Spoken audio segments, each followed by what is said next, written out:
Harrisburg, Pennsylvania.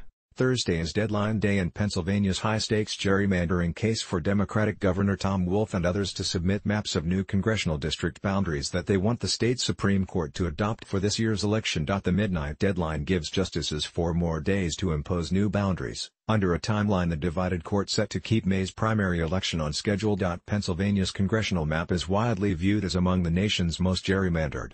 Upending it could boost Democrats nationally in their quest to capture control of the U.S. House and dramatically change the state's predominantly Republican, all-male delegation.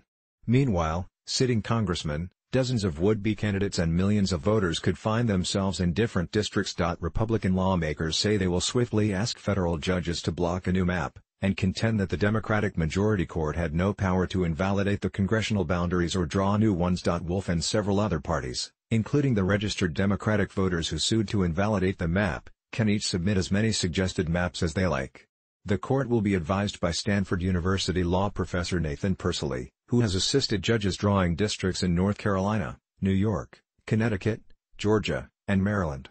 The justices could pick a submitted map, or rely on Persily to draw one. Leaders of the state legislature's huge Republican majorities submitted a map Friday, although Wolf rejected it, saying it was as gerrymandered as the 6-year-old map it would replace. That map, crafted by Republicans who controlled the legislature and governor's office after the 2010 census, was drawn to help Republicans get elected.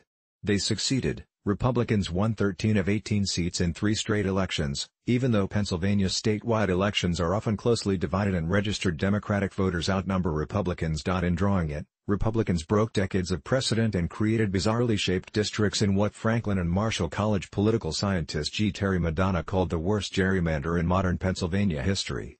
The court threw it out last month, saying it unconstitutionally put partisan interests above other line drawing criteria, such as eliminating municipal and county divisions and keeping districts compact. The revised map Republicans submitted reduced splits and ironed out some of the most contorted boundaries. It also kept nearly 70% of residents, and every congressman, in their old districts in what Republicans called an effort to minimize disruption, although it shifted key Democratic challengers into new districts, and Wolf criticized it as keeping nearly 70% of residents in districts the court found unconstitutional.